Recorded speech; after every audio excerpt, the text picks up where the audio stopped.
Bueno, vamos a comenzar esta tutoría de electromagnetismo.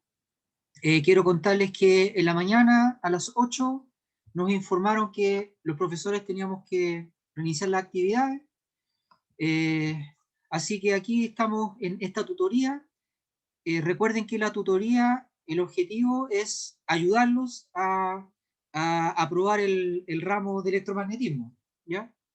Entonces, a diferencia del ramo de electromagnetismo, aquí la nota puede ser aprobado o reprobado y depende solo de la asistencia, ¿ya? Más que nada es una forma de demostrar que ustedes están participando, ¿ya? Se demuestra asistiendo a esta tutoría, ¿ya? Entonces, antes de comenzar, quisiera saber si alguien tiene algún comentario, ¿ya? Contar qué opinan de lo que está ocurriendo.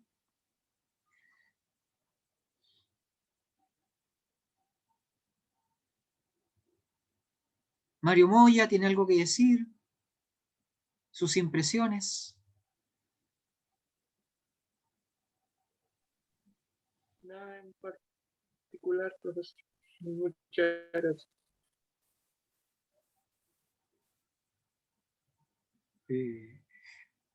No te entendí, Mario. Igual lo puedes colocar en el chat, ¿ya?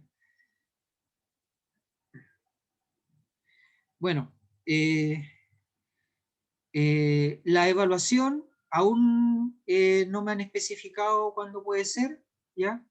En teoría tendría que ser la próxima semana el control del laboratorio, ¿ya? Pero no está confirmado porque prácticamente todos los ramos quieren que las pruebas sean la próxima semana, ¿ya? Entonces tengo que esperar a que el coordinación de primer año me indique si puedo o no puedo hacer la evaluación la próxima semana, ¿ya? Pero en principio tendría que ser la próxima semana, ¿ya? Igual para que estén atentos y estudien por si acaso, nunca está de más estudiar, ¿ya? Lo que vimos en la mañana fue ecuaciones de Maxwell. Vimos cómo todos los fenómenos electromagnéticos se pueden resumir en 4 ecuaciones, ¿ya? Y esas 4 ecuaciones aplicadas a una carga acelerada, por ejemplo, una carga rotando que tiene aceleración centrípeta, o una carga que gana rapidez, que igual es acelerada, ¿ya? O que oscile, también está acelerando porque está cambiando su vector velocidad, ¿ya? Todas las cargas aceleradas van a emitir ondas electromagnéticas. Y si la rapidez de vibración eh, es muy grande, 10 a la 14 Hz, por ejemplo, esa onda electromagnética va a ser visible por nuestros ojos, ¿ya? Va a ser lo que llamamos luz, ¿ya?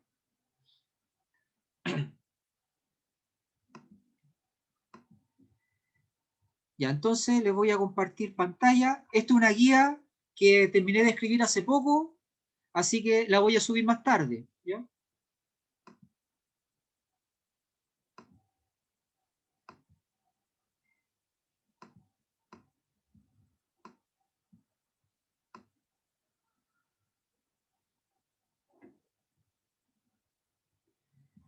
Ya. Primer tema, resistencia equivalente de un circuito.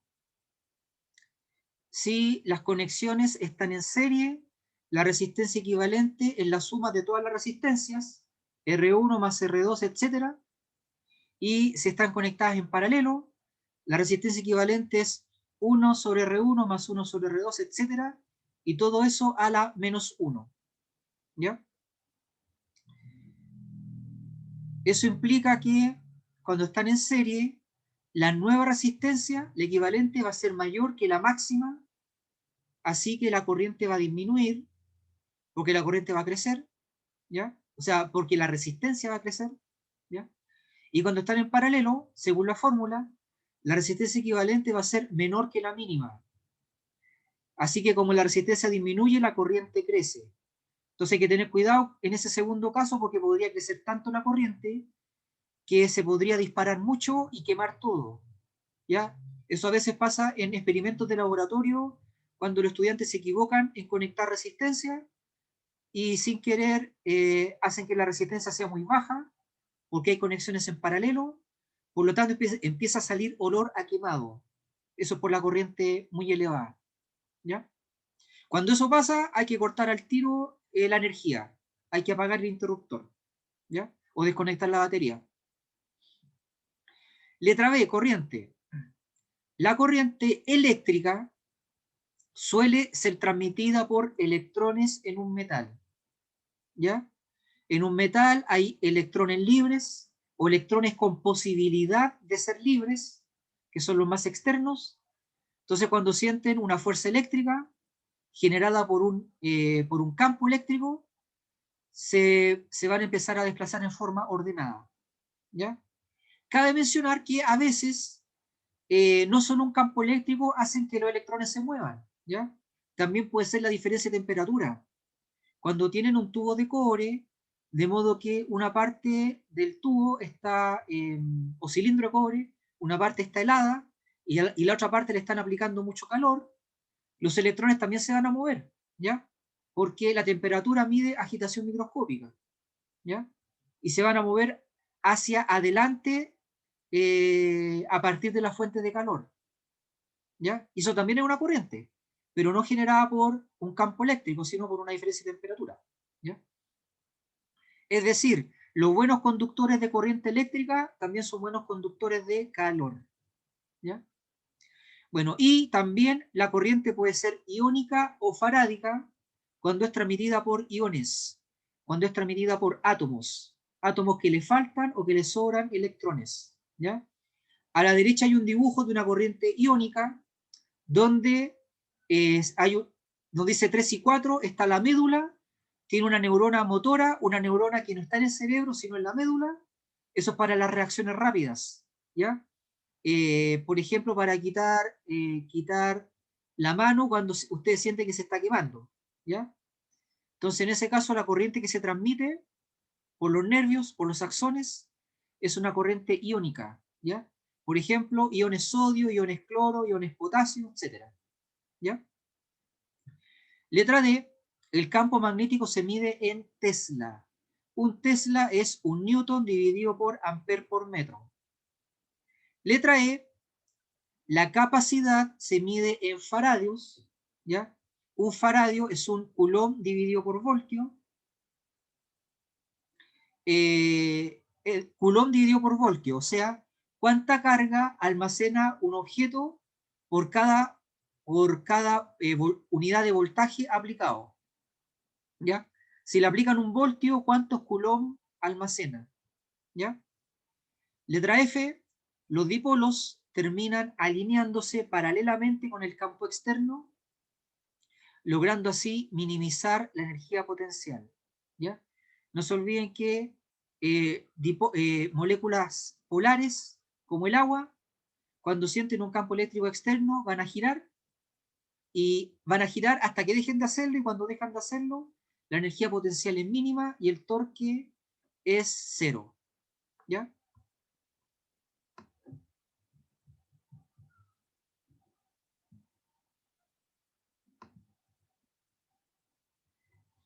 ¿Algún comentario?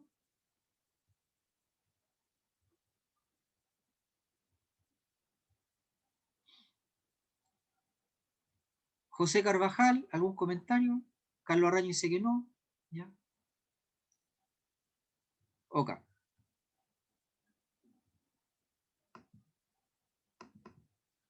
Ecuaciones de Maxwell. A la izquierda están ordenadas de forma lógica. O sea, primero monopolos eléctricos, después monopolos magnéticos y después dos aplicaciones tecnológicas, ¿ya? Bueno, el sentido de la imagen es que estas ecuaciones permiten entender cómo se genera la luz, ¿ya? Por eso dice, y Dios dijo 4 ecuaciones y así fue hecha la luz, ¿ya? Es una forma en la forma resumida de explicar cómo fue que Maxwell se dio cuenta que la luz es una onda electromagnética muy rápida, de alta frecuencia, ¿ya? Es muy rápida y tiene dos características, es muy rápida y de alta frecuencia. Su rapidez es de 3 por 10 elevado a 8 metros por segundo en el vacío, o sea que cuando prenden una linterna en la Tierra, en la Luna se dan cuenta más o menos 1.5 segundos después, un poco más, un poco menos, ¿ya? Porque es muy rápida, 380.000, o sea, 300.000 kilómetros por segundo, ¿ya? O 3 por 10 elevado a 8 metros por segundo. Y además, la luz visible, lo que nosotros llamamos luz, ¿ya? Es de alta frecuencia, de aproximadamente 10 a la 14 Hz, ¿ya? Yo acabo de decir onda electromagnética que llamamos luz, porque a la luz invisible no le llamamos luz, ¿ya? Aunque también es luz por si acaso, ¿ya? Como la luz ultravioleta o la luz infrarroja, ¿ya? Bueno, la ecuación 1 afirma que existen monopolos eléctricos, es decir, existe el monopolo eléctrico positivo, que es el protón, y el monopolo eléctrico negativo, que es el electrón, ¿ya? La ecuación 2 afirma que no existen monopolos magnéticos, porque cuando tienen un imán y lo parten por la mitad, obtienen dos imanes, no obtienen un monopolo magnético positivo y un monopolo magnético negativo. Vuelven a obtener dipolos. Parten con un dipolo y terminan con dos dipolos. La tercera ecuación dice que el flujo magnético variable puede inducir energía, puede inducir una fuerza electromotriz o un voltaje, ¿ya? Gracias a esto funcionan las centrales hidroeléctricas, ¿ya? Cuando el agua cae de una cascada, mueve unas aspas, lo que provoca que el campo magnético de estas aspas cambie y eso genera corriente alterna, energía eléctrica, ¿ya? Y la última ecuación afirma que, la ecuación 4, los campos magnéticos son producidos por corrientes, ¿ya? Eso ya lo sabíamos, toda corriente genera un campo magnético, pero caso especial, hay dos casos especiales de corriente, las corrientes normales y unas corrientes aparentes, ¿ya? Dice, donde la corriente puede ser corriente por variación de carga respecto del tiempo, eso es lo normal, porque ampere es coulomb dividido por segundo, variación de carga dividido por variación de tiempo, ¿ya? O corriente de desplazamiento, que es una corriente aparente, ¿ya? Corriente que surge por variación del flujo del campo eléctrico respecto al tiempo. Es decir, si tienen una carga eléctrica, si la tengo en mi mano, la carga eléctrica, y la muevo así, ¿ya? Y tienen un medidor de corriente, ese medidor va a marcar corriente, ¿ya? Pero es una corriente aparente, ¿ya? Porque la carga está oscilando, ¿ya? Es como si se estuviera moviendo como corriente. Ese segundo tipo de corriente es difícil de entender, pero igual tiene un efecto en términos de campo eléctrico magnético, ¿ya? Es difícil de entender porque en la época de Faraday nadie se había dado cuenta de eso. Maxwell se dio cuenta, ¿ya? Maxwell se dio cuenta que puede haber una especie de corriente aparente.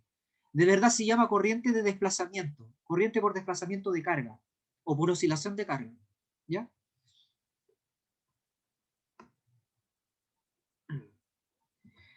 Bueno, Maxwell, al combinar sus ecuaciones, descubrió que existen campos oscilantes, que son un campo eléctrico oscilante y un campo magnético oscilante, ¿ya?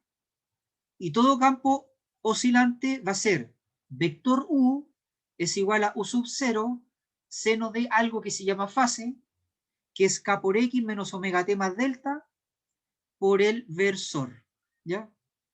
Primero, es un campo oscilante porque depende de seno de algo, está oscilando, ¿ya? Tiene un valor máximo o amplitud que se llama U sub 0, su eje de oscilación es el versor U tongo, y lo que está entre paréntesis dentro de la función seno es la fase, que es igual a kx menos omega t más delta, ¿ya? ¿Qué cosa es k? Se llama número de onda, 2pi dividido por la longitud de la onda. ¿Qué cosa es x? X es la posición donde está midiendo el campo. ¿Qué es omega? Omega es la frecuencia angular, o sea, 2pi dividido por el periodo. ¿Y qué cosa es delta?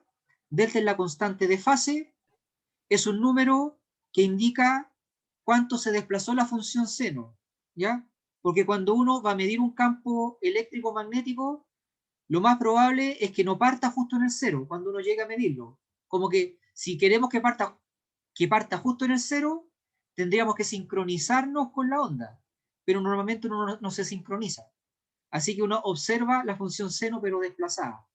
Y eso lo controla la variable delta, que se mide en radianes. ¿Ya? No se olviden que en cálculo y en física, por defecto, todo está medido en radianes. ¿Ya? Bueno, esta expresión matemática representa un campo que viaja en el eje X hacia la derecha, por eso dice menos omega t, porque si dijera más omega t iría hacia la izquierda, y que vibra paralelo al versor U. ¿Ya? Ese es el eje de oscilación o vibración. También hay que saber que toda carga acelerada genera campo eléctrico y magnético oscilante. O sea, toda carga acelerada genera ondas electromagnéticas o luz, ya sea visible o no visible. ¿Ya?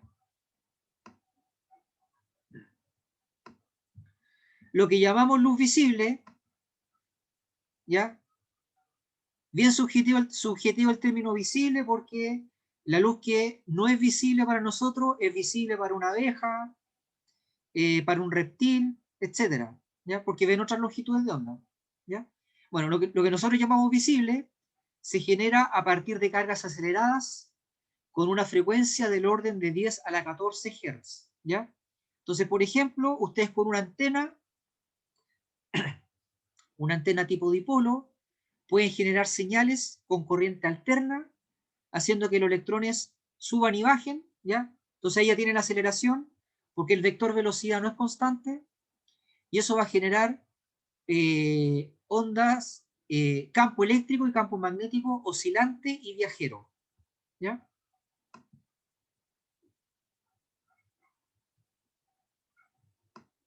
Ah, ya, vamos a aprovechar de pasar lista. Anote su nombre y apellido, por favor. La lista es para sacar la nota, ¿no es cierto? Para ver si están aprobados o reprobados al final. ¿Ya? Porque aquí lo único que se exige es asistencia.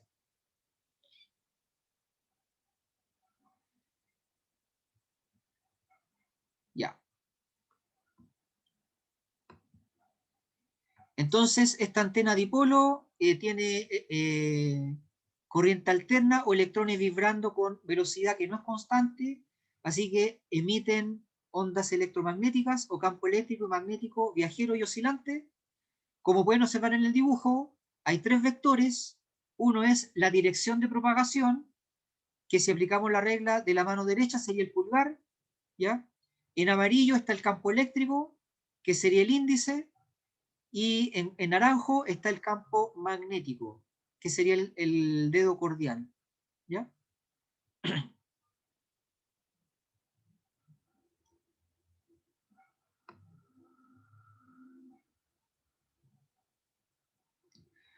Lo que estamos viendo en esta imagen es el espectro magnético. Podemos ver que existen ondas muy grandes que miden kilómetros, las ondas de radio, ¿ya? Y ondas muy pequeñas que son los rayos gamma, ¿ya? Que son más pequeñas que un átomo. Y por otro lado, hay una relación, hay una proporción inversa, es decir, a mayor longitud de onda, menor frecuencia y viceversa.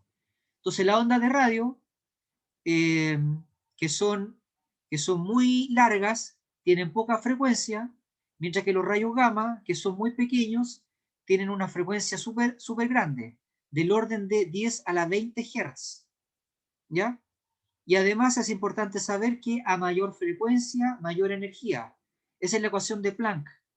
Energía es constante de Planck por frecuencia. Entonces los fotones gamma tienen mucha más energía que los fotones de ondas de radio. ¿Ya? Y también se asocia con la temperatura, porque las ondas de radio, o mejor dicho, objetos que emiten ondas de radio emiten temperatura súper chica, súper baja, un Kelvin, 10 Kelvin. En cambio, objetos que emiten rayos gamma emiten temperatura muy alta, ¿ya? 10 millones de Kelvin o más, ¿ya? Entonces las ondas de radio van desde los miles de kilómetros, que sería un país pequeño, ¿ya? Hasta tamaños inferiores al núcleo atómico, ¿ya?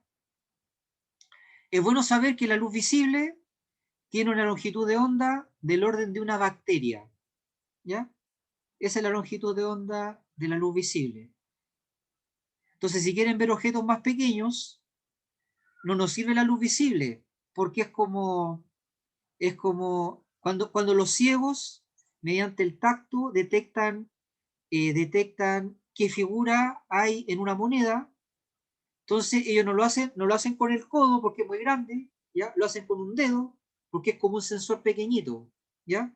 Pero si la moneda fuera más pequeña, si fuera un granito de arroz, con una figurita, a ustedes no les sirve el dedo, ¿ya? Porque es muy grande. Tiene que ser algo más pequeño para poder detectar la textura. Entonces aquí es lo mismo. La luz visible no nos sirve para ver bacterias, así que necesitamos longitudes de onda más chicas, ¿ya? Y posteriormente se descubrió que se puede crear microscopios electrónicos, ¿ya? Que tienen una longitud de onda mucho menor que la visible. Y gracias a eso hay fotos de virus, ¿ya?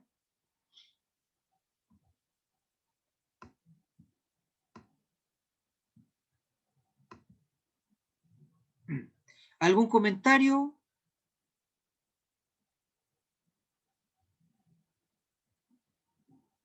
¿Alguna duda?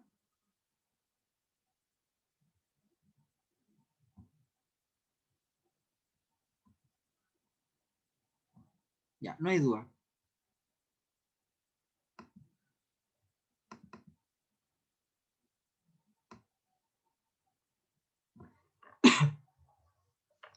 Ejercicio. Una onda electromagnética que viaje en el agua con una rapidez de 2.25 por 10 elevado a 8 metros por segundo, presenta las siguientes características: longitud de onda 3 por 10 a la menos 7 metros, constante de fase vale menos 0.47 radianes, el versor de la velocidad es catongo, o sea, el rayo de luz viaja en Z, el valor máximo del campo eléctrico o la amplitud vale 7.5 newton por coulomb, el versor del campo magnético es paralelo a 2,3,0. Fíjense que 2,3,0 no es versor porque su tamaño no es 1, pero lo podemos convertir en versor, ¿ya? Obtenga, letra A, la frecuencia angular.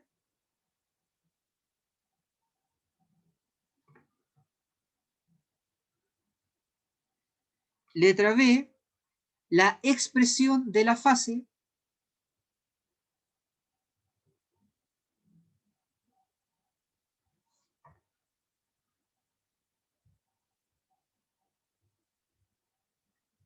Letra C, el versor del campo magnético.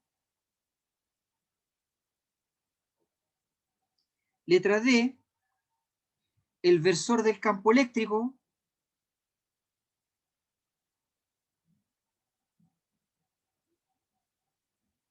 Y letra E, la expresión del campo magnético que es cosinusoidal. O sea, en vez de depender de la función seno, depende de la función coseno. ¿Ya? Coseno de la fase.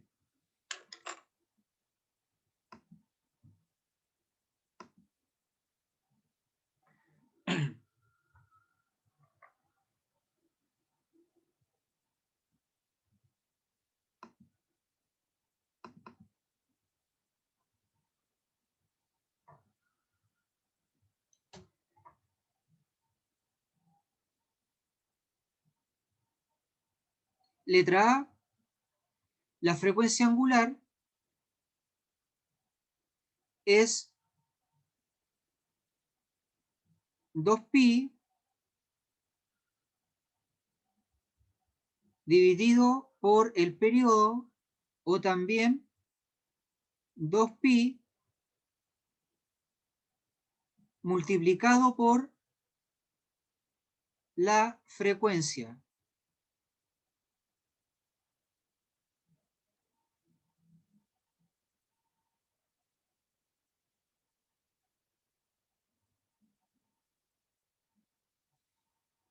Ya, lo voy a escribir en Word.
Ya, estamos viendo entonces Word.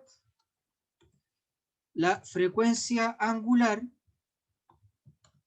es igual a 2 por pi por la frecuencia, ¿ya?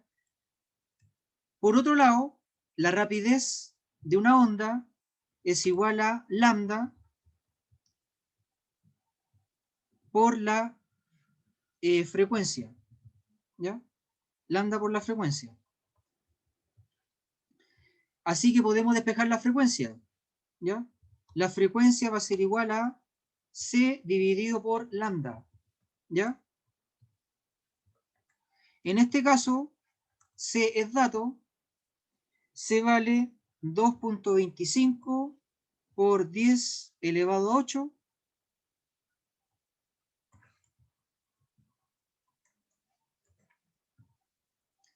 y lambda es dato, vale 3 por 10 elevado a menos 7. ¿Ya? Entonces con eso podemos tener la frecuencia.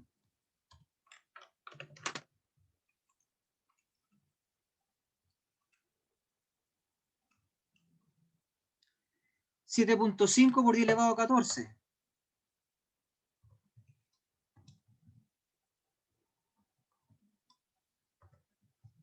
¿Ya?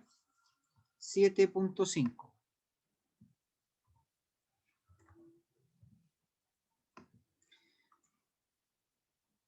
Luego la frecuencia angular, omega, frecuencia angular, va a ser igual a 2pi por la frecuencia que acabamos de calcular. ¿Ya? 7.5 por 10 elevado a 14. ¿Ya? Y eso da 4.7 por 10 elevado a 15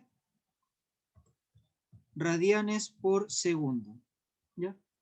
Esa es la frecuencia angular.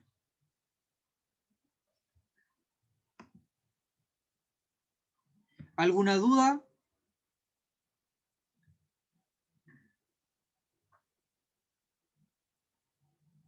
Ya.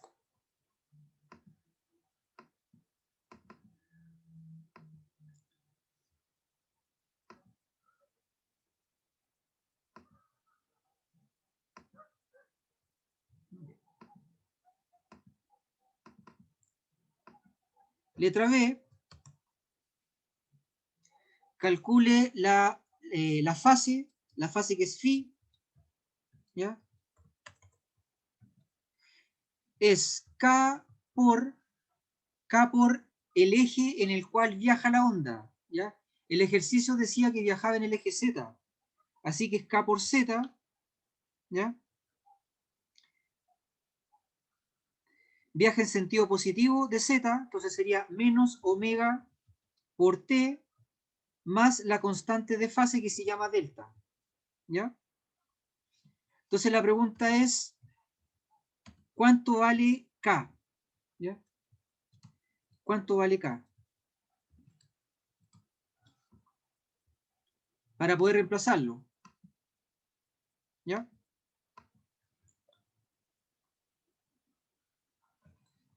K es igual a 2pi dividido por lambda. ¿Ya? O sea, 2 por pi dividido por 3 por 10 a la menos 7.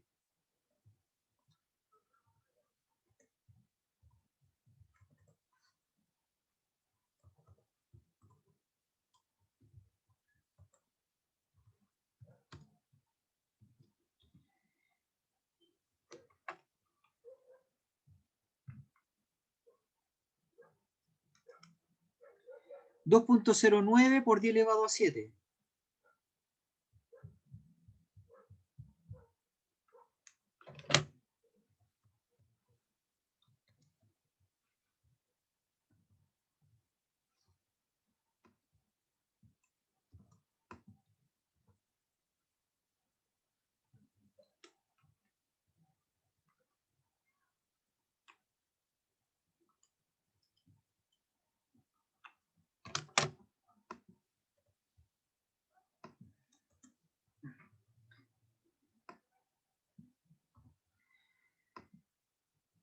Tenemos omega, 4.7 por 10 elevado a 15, y tenemos delta, que es dato.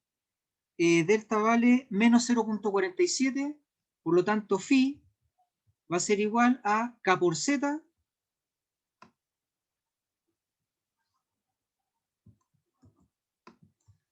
K por Z menos omega por T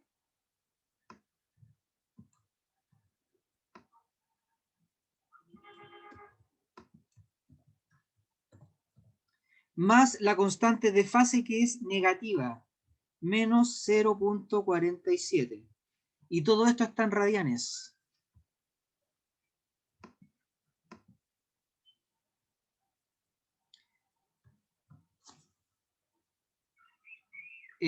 José Carvajal dice 2pi dividido por longitud, eso es K, ¿ya? 2pi dividido por la longitud de onda, ¿ya?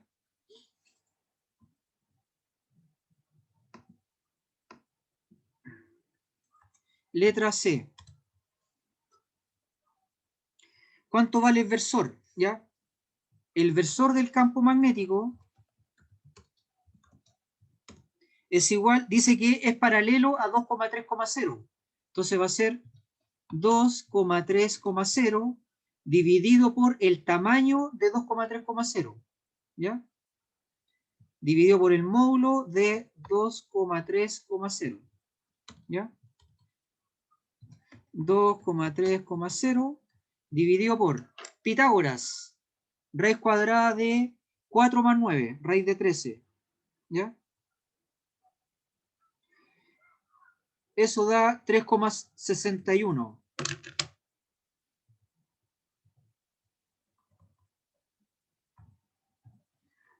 Así que hay que dividir 2 por 3.61, 3 por 3.61 y 0, ¿ya? Y ese es el versor, ¿ya? Al hacer la división se obtiene 0.55 en X, 0.83 en Y y 0 en Z. ¿Ya? Es el versor del campo magnético. Letra D. ¿Cuánto vale el versor del campo eléctrico? ¿Ya? En la mañana vimos que hay 3 igualdades para versores. C es igual a E cruz B, E es igual a B cruz C y B es igual a C cruz E. En este caso nos pregunta por el versor campo eléctrico. Así que calculamos versor B cruz versor C. ¿Ya?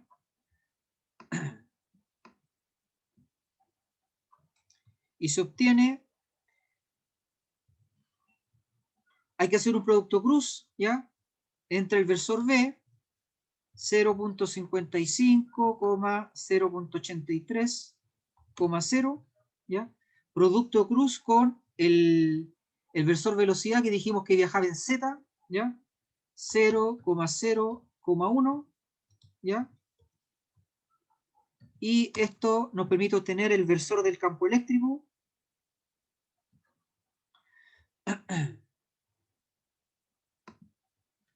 0.83, menos 0.55, 0, ¿ya? Obtenido por medio del producto cruz. Y letra E, exprese el vector campo magnético sabiendo que es cosinusoidal, ¿ya? Entonces sería vector campo magnético es igual a la amplitud por el coseno de la fase, ¿ya? Por el versor, ¿ya?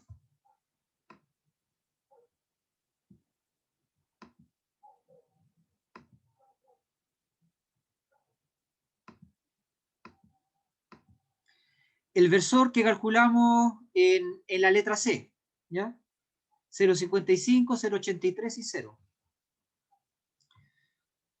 Se obtiene la amplitud primero.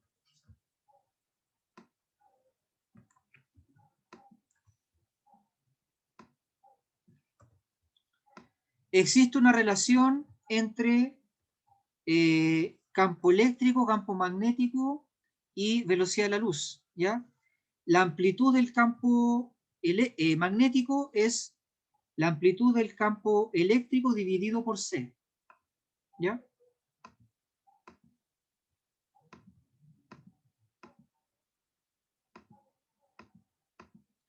Y la amplitud del campo eléctrico es dato, vale 7.5, ¿ya?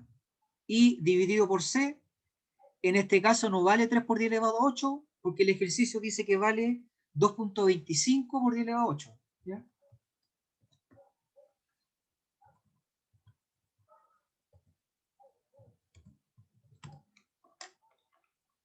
Se obtiene el siguiente número.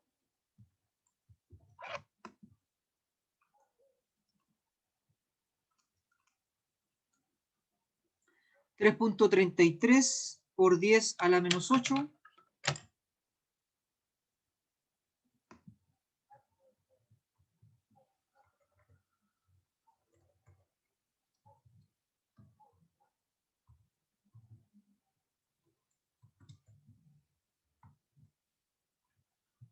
¿Ya? Phi está calculado, ahí lo estoy indicando, y el versor del campo magnético es este, ¿ya? Así que finalmente podemos decir que el vector campo magnético es igual a la amplitud multiplicado por coseno de la fase, todo esto es la fase,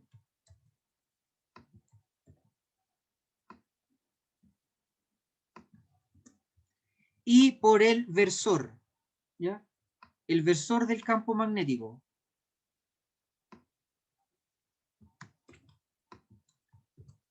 ¿Ya? Y se mide en Tesla, ¿ya?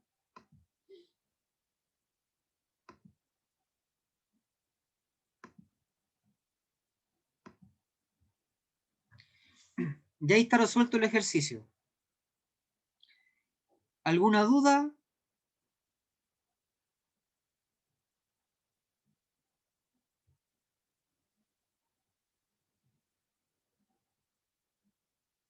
Ya, no hay dudas. Ya. Entonces dejamos hasta aquí esta tutoría, ¿ya? Me despido, que estén bien. Gracias, profe, que esté bien. Igual, hasta luego.